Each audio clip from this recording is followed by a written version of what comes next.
ಗೃಹಲಕ್ಷ್ಮಿ ಯೋಜನೆ ರಾಜ್ಯ ಕಾಂಗ್ರೆಸ್ ಸರ್ಕಾರದ ಮಹತ್ವಾಕಾಂಕ್ಷಿ ಯೋಜನೆ. ಕಳೆದ 5 ತಿಂಗಳಿನಿಂದ ರಾಜ್ಯದ ಗೃಹಲಕ್ಷ್ಮಿಯರ ಅಕೌಂಟ್ಗೆ 2,000 ರೂಪಾಯಿ ಹಣ ಜಮೆ ಆಗಿರಲಿಲ್ಲ. ಇದನ್ನ ಮೊದಲು ಪ್ರಸಾರ ಮಾಡಿದ್ದೆ ನಿಮ್ಮ ಪಬ್ಲಿಕ್ ಟಿವಿ. ಈಗ ಪಬ್ಲಿಕ್ ಟಿವಿಯ ವರದಿಯ ಬಿಗ್ ಇಂಪ್ಯಾಕ್ಟ್ ಆಗಿದೆ. ಸದನದಲ್ಲೂ ಕೂಡ ಈ ವಿಚಾರ ಸದ್ದು ಮಾಡಿತ್ತು, ವಿಪಕ್ಷಗಳಿಗೆ ಅಸ್ತ್ರವಾಗಿತ್ತು. ಯಾವಾಗ ದೊಡ್ಡ ಮಟ್ಟದಲ್ಲಿ ಚರ್ಚೆ ಆಯಿತೋ ಸರ್ಕಾರ ಈಗ ಗೃಹಲಕ್ಷ್ಮಿಯರಿಗೆ ಗುಡ್ ನ್ಯೂಸ್ ಕೊಡೋದಕ್ಕೆ ಮುಂದಾಗ್ತಾ ಇದೆ.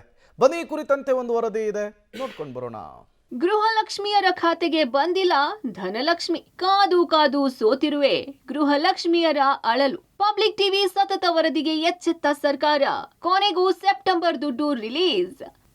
ತಿಂಗಳು ಮನೆಯ ಯಜಮಾನಿಯರ ಅಕೌಂಟ್ಗೆ ಠಣ್ ಅಂತ 2,000 ಬೀಳ್ತಾ ಇರುತ್ತೆ.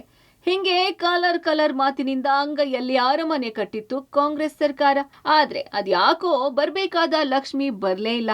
ಧನಲಕ್ಷ್ಮಿ ಬರುತ್ತೆ ಅಂತ ಗೃಹಲಕ್ಷ್ಮಿಯರು ಕಾದು ಕೂತಿದ್ರೆ 2-3 ತಿಂಗಳಿಗೊಮ್ಮೆ ಮಾತ್ರ ಗೃಹಲಕ್ಷ್ಮಿ ದುಡ್ಡು ಅಕೌಂಟ್ಗೆ ಬೀಳ್ತಾ ಇತ್ತು.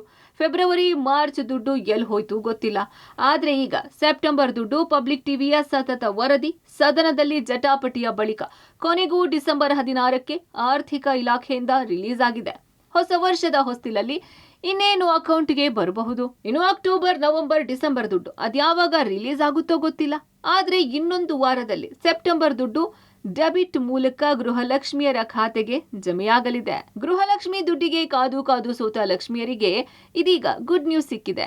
ಈಗ ಸೆಪ್ಟೆಂಬರ್ ದುಡ್ಡು ಡಿಸೆಂಬರ್ನಲ್ಲಾದ್ರೂ ಸಿಗುತ್ತಲ್ಲ ಅಂತ ಖುಷಿಯಾಗಿದ್ರೆ, ಇನ್ನು ಕೆಲವು ಮಹಿಳೆಯರು ಕೊಟ್ಟ ಮಾತು ನಡೆಸಿಕೊಡ್ಬೇಕಾಗಿತ್ತು ಅಂತ ಖಡಕ್ ಆಗಿ ಹೇಳ್ತಿದ್ದಾರೆ. ಪವಿತ್ರ ಕಡ್ತಲ, ಪಬ್ಲಿಕ್ ಟಿವಿ, ಬೆಂಗಳೂರು.